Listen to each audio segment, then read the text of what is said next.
Right, how many times have you said this to yourself? I know, I should be working on my business, not inside my business, so that it can grow, so that I can have that time and financial freedom that I've always wanted. But wait a second here, Tama. What's the difference between working on it and in it? And if I'm not doing the in it stuff, then how does that actually get done? Especially if I don't have the resources to hire out one person, let alone the entire army of people that needs it to be done. I have to do all of this stuff, so what gives? Well, this video is all about your job description as the CEO of your own business, what you should be working on, what you shouldn't be working on, and how does that stuff that you shouldn't be working on actually get done until you have the resources to pass it off and delegate it to somebody else. All that and a whole bunch more coming right up in this video. Ready to go? Let's go. Hit it.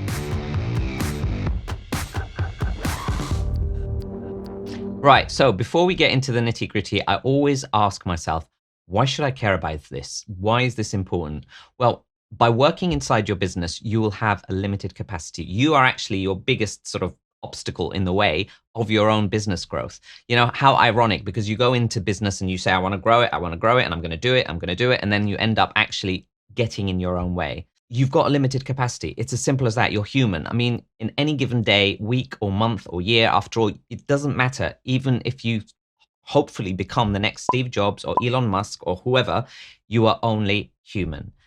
And once you sort of begin to list down all the functions that you should be doing inside your business so that it can grow, so that it can compete, so that it can deliver, but also so that you can build, you know, the business that you want, so that you can get that life that you really wanted and that lifestyle that you've been dreaming of. That's why we get into business in the first place, is, you know, make an impact, make money, have that financial freedom, have that time freedom. There's absolutely no way that you will be able to accomplish all of the functions inside the business and still remain focused on getting to your goals and to your dreams without burning out or losing your sanity or even, you know, losing loved ones. And I hope that really doesn't happen. I really don't want that for you. You'll be constantly trying to like run around and spin in that hamster wheel, and it's a never ending, you know, journey to like burnout and overwhelm. But by becoming the CEO of your business, you essentially remove that capacity barrier, and you can leverage, you know, other resources, you can leverage other people, technology, systems. There's so much that you can do where you actually now get to set your own sort of capacity. And that's the power of working on your business. If you decide to be a freelancer, which is completely fine, by the way, you work on your area of expertise, and that's working inside the field that you're most experienced in. And it comes with limited capacity. It's a trade-off. So if you're sick, for example, or you go on holiday, you just don't make money. But running a business is a whole different thing. It's a whole different beast. Your job no longer becomes just the expert working on your expertise, but you know, you should be pivoting to your expertise being your own business. You know, one of the business owners on a recent group coaching call that I was giving recently on our Fire Starter program, he really summed it up really eloquently. We were talking about this whole working inside and on your business. And he actually said, you know what, I'm actually good at product development. So I should actually now start treating my business as the product that I'm developing. And that is really good. You know, so essentially you should be looking at your business from a bird's eye view. And it's like, again, it's like growing your own baby. You're not going to sit there and study for your kids. And, you know, whenever you have children, you're not going to take a shower for them. You're not going to do any of that stuff. You give them the rules of life, to your best ability. You put in the systems and processes in place. You communicate to them the moral standards by which you live by, and then you let them learn. And at some point you have to let go and allow them just to get on with it. And if you keep running every detail of their lives, they're going to become fully dependent on you, and they will not be able to cope with the real world once you sort of set them free or get sick, or inevitably after a hopefully really, really long life, you know, you pass away. And we really don't want that. That's the same thing that applies to your business. So let's have a look at the main pillars of what working on your business actually entails. Right, so number one is the ability to lead, and you need to be leading your business. This is about strategic thinking. It's about being visionary. It's about pointing people and yourself and your business in the right direction of where you want it to head to and what kind of aspirations you want that business to achieve, both in terms of impact, in terms of finances, in terms of what it actually achieves, what products and services it does. But it's really looking at it from a bird's eye view and looking at that overall big picture thinking of how you're going to lead your business to where you want it to go. That's number one. But before we get on with number two, I actually wanted to sort of have a little pause here and actually talk about, this vision and mission and strategy and like, all of that stuff that a lot of people give a lot of bad rep to because you think it's fluff and you think it doesn't really affect the company because in most cases people just put down these kind of statements in a business plan and never look at it again and actually never follow it. And that's not what I mean by when I say you need to set your vision and mission and put the strategy down and look at the direction. I mean actually doing it and actually understanding how all of these pieces of the jigsaw fit into place as part of your overall plan of how your business is heading. It's really important to not just use these things as just fluff and put them down and say, here, I've put it down. I never need to look at it again. You need to live by them. And that is really important. Right, now let's go on with number two. Number two is once you've come up with your vision, mission, strategy, all of that good stuff, you need to be able to communicate that effectively to people internally as well as externally. So both internally inside your business so that you can keep motivation, you can communicate the culture, the strategy, get people aligned, but also externally so that you can basically become the walking, talking PR of your own business. And that is number two. All right, so number three is you need to be able to build a team to execute on your vision and strategy. There is no way, if you want to grow your business to 6 figures and plus, there is no way that you're going to be able to do this just by yourself. It's just impossible from a capacity perspective. Amount and the number of functions inside your business that need to be executed so that you can actually effectively and efficiently grow your business, it cannot be done by one person. So once you've been able to come up with your vision and mission and strategy and all of that good stuff, and you've been able to communicate to attract people to come in, you need to start looking at how you're going to build a team and what kind of team needs to be in place at what stages of your business so that you can actually effectively build and execute that strategy and vision that you want for your business. That's number three. Right, number four is it's your responsibility to make sure that there is always enough cash in the bank. Without cash flow, your business will die. It will choke. It's like oxygen and air for your business. You need to keep making sure that that cash flow is consistent inside your business. And that can come in a number of different ways. It can come through having a revenue stream that you build by yourself, slowly by yourself until you're able to hire out other people. Or you can borrow money, get funded, get investment. There are so many different ways, and it doesn't have to be one particular way, or actually just one of them, or several of them, or all of them. It can be a combination that is suited to you and your business, but your responsibility is making sure you've got enough cash in the bank so that you can actually grow your team and deliver on your strategy, on your mission, on your vision, on your goals, so that you can actually build a business that you really want. That's number four, cash. Cash flow, really, really important. I cannot stress this one enough. And yet so many people will just kind of try and hide their eyes and say, I don't want to know about my finances. I'm too scared to have a look.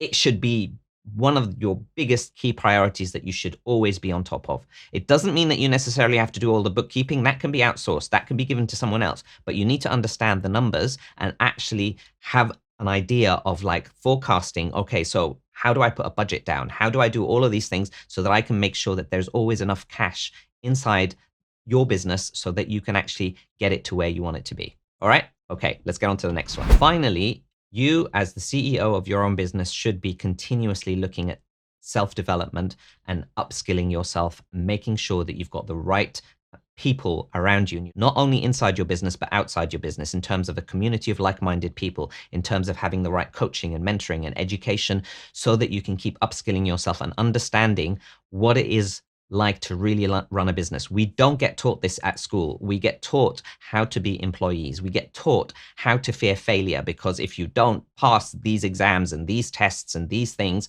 you will actually, fail your school, you're not going to get into a good university or a college, you're not going to do this, you're going to get fired from your job. We are trained by our education system to follow and be employees and fear failure. And that is the exact opposite of the spectrum of what you need to do as a business owner that wants to grow their business. So surround yourself by like-minded people. It's actually, even if it's an investment on your part, it's actually investment that will give you back your return on investment very, very quickly, because you might be saving yourself a lot of expensive mistakes, a lot of years of worry and woe and not getting anywhere. Whereas actually, if you do invest in that money, and being able to have the right mentorship, the right coaching, the right community around you, that will really, really catapult you to the next level and sort of piggyback off of other people and their experience. So that's number 5. So those are the 5 things really that you need to be focusing on as part of your job description. You need to be able to lead, you need to be able to communicate, you need to be able to build, and you need to be able to sort of like make sure there's enough cash in the bank. And finally, you need to be consistently self-developing yourself. Those are the 5 main things. Now, in a nutshell, you should not be doing anything else in your business. But I hear you say to me, okay, that's my role. That's my job description. Anything else I shouldn't be doing. This is what I need to be doing. But Tama, I can't afford to hire people. There are times where until you build a team, you are going to be wearing the hat of other people. We are not in some kind of dreamland here where we're saying, here is the ideal scenario and this is what you should be doing. And if you don't fall into that scenario, then you can't grow a business. No, we've all been there. We've all struggled in the beginning and we've all tried to build businesses the hard way, and we've fallen flat on our faces, and we've been able to sort of pick ourselves up and learn how to do things the right way.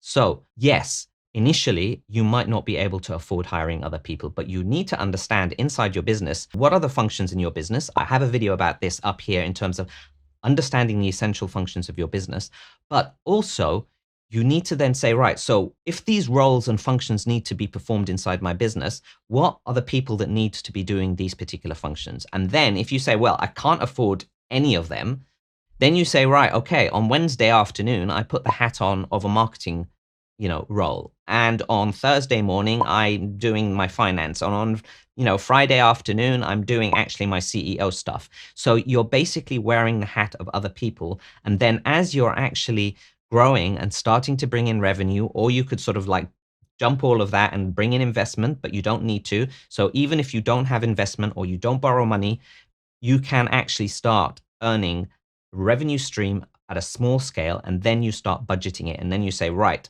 this amount of money that's coming here, I need to take home for myself because obviously I've got bills to pay. But also this chunk of money, I can reinvest back into the business because I know that if I hire somebody else out and I pay them 1,000 a month or whatever it is, I know that 1,000 a month will free up 10 or 15 hours of my time per month or more, or even 40 hours if you're hiring someone, on a 2-day, 3-day basis, part-time, outsourcing certain things. You're basically saying, right, that frees up 10 hours of my time. Those 10 hours, I can really bring in much more value. Instead of me sitting there and doing it myself, I'm paying 1,000, but actually I'm working on the business and bringing in 10 or 20,000 or 30,000. And that means that your investment in that person, not only are they potentially going to do certain aspects of the work that you are not so strong in better than you, but they're also going to free up your time so that you can focus on the things that you really need to focus on. So that is really how you start doing it. You wear the hat of the different roles, but you understand that that actually is not your role. And that's the key difference here, because the difference of the solopreneur kind of mindset is saying that I need to do all of this and I don't have enough money to hire people, and you just keep running around in this kind of hamster wheel and this circle of never ending. There's a ceiling that you hit and you just cannot break through. Your priority should always be on the big picture, on your business. And you split your times accordingly when you're going to be able to focus on your business and when you're doing other stuff until you're actually able to hire out or outsource or any of these things. Remember, large organizations that have a lot of employees, they are not hiring people for the sake of hiring people. They are not a charity. They are in it for business. They're in it for profit. So they are a business and they only bring in on people when they know it makes business sense.